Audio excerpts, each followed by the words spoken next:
বুনিয়াদপুর কালিয়াগঞ্জ বালুরঘাট হিলি রেলপথ নিয়ে সুখবর শোনালেন কেন্দ্রীয় মন্ত্রী সুকান্ত মজুমদার।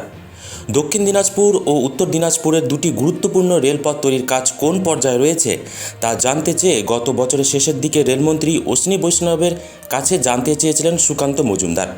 রেলমন্ত্রী এবার চিঠি দিয়ে উত্তর দিয়েছেন ওই দুই রেল প্রকল্পের ব্যাপারে। কেন্দ্রীয় মন্ত্রী সুকান্ত মজুমদার তার সোশ্যাল মিডিয়া হ্যান্ডেলে এ ব্যাপারে পোস্ট করেছেন।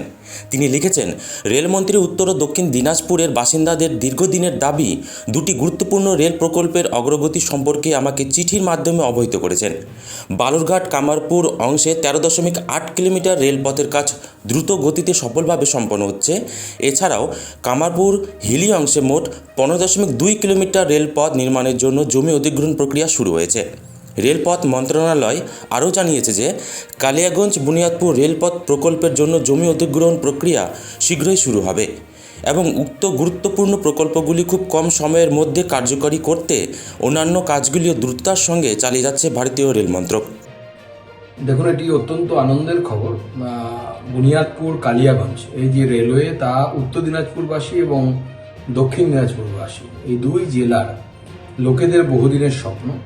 আজকে মাননীয় রেলমন্ত্রী শ্রী অশ্বিনী বৈষ্ণব মহাশয় চিঠি দিয়ে রায়গঞ্জের সাংসদ কার্তিক পাল এবং আমাকে দুজনকেই জানিয়েছে এই দুটি বিষয়,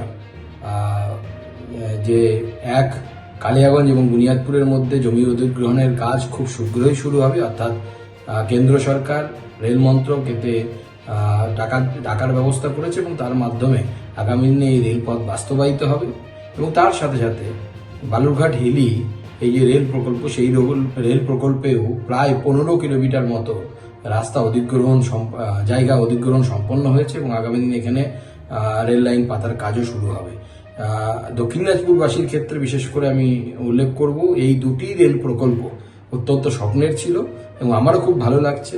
এবং আমি এই বিষয়ে আমাদের রায়গঞ্জের যিনি সাংসদ কার্তিক পাল, তার ভূমিকা অত্যন্ত সদর্থক ছিল। সেও বহুবার প্রচেষ্টা করেছে, আমার সাথে মাননীয় রেলমন্ত্রীর সাথে দেখা করেছে এবং মাননীয় অশ্বিনী বৈষ্ণবকে আরও একবার ধন্যবাদ জানাই এবং জেলাবাসীকে অভিনন্দন জানাই।